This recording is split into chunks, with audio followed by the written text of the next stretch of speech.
ప్రతి తెలుగింట అద్భుతంగా జరుపుకునే పండుగ సంక్రాంతి పండుగ. ఈ సంక్రాంతి నేను బాపట్ల జిల్లాలోని ఇంకొల్లు దగ్గరున్న గొనసపూడి గ్రామానికి వస్తున్నాను. ఈ జనవరి 14వ తారీఖున ఉదయం 8 గంటల నుంచి సంక్రాంతి సంబరాలు జరుగుతున్నాయి.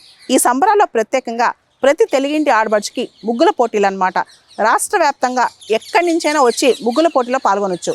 మొదటి ప్రైజ్ వచ్చిన మహిళకి 55,555 రూపాయలు. రెండో ప్రైజ్ వచ్చిన ఇద్దరు మహిళలకి 2 ప్రైజెస్ ఉంటాయి అన్నమాట. సెకండ్ ప్రైజ్ 25,555 రూపాయలు.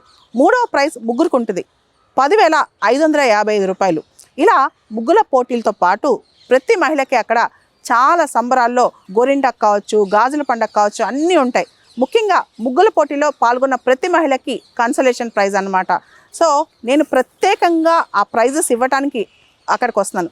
వీటితో పాటు ధనిక్ భారత్ విద్యా సంస్థలు మొత్తం ఈ ప్రోగ్రామ్ని స్పాన్సర్ చేస్తూ గొనసపూడిలో సంక్రాంతి సంబరాలు. ధనిక్ భారత్ విద్యా సంస్థలు IIT JEE నీట్ మరియు ఇతర ఎంట్రన్స్ ఎగ్జామ్స్ ఏదైతే ఇంటర్మీడియట్ రాస్తామో అన్నిటికీ వన్ స్టాప్ సొల్యూషన్ అన్నమాట. ధనిక్ భారత్ విద్యా సంస్థలు ఇప్పుడు గొనసపూడిలో పూర్తి స్థాయిలో సంక్రాంతి సంబరాల్ని స్పాన్సర్ చేస్తున్నాయి. తెలుగు రాష్ట్రాల్లోని అందరి మహిళలు ఈ ముగ్గుల పోటీకి కానీ ఈ సంక్రాంతి సంబరాలు కానీ ఆహ్వానితులే. ఇంకొక ప్రత్యేకత ఏంటంటే Dhanik Bharat startup launch pad ఆ రోజున ప్రారంభించబడుతుందన్నమాట గొనసపూడిలో. ఈ స్టార్టప్ లాంచ్ ప్యాడ్ విశేషం ఏంటంటే గొనసపూడికి చెందిన కొంతమంది యువత ఆర్యా మీడియాని అక్కడ లాంచ్ చేసి చాలా అద్భుతమైన ప్రతిభ కూడా చూపిస్తున్నారు.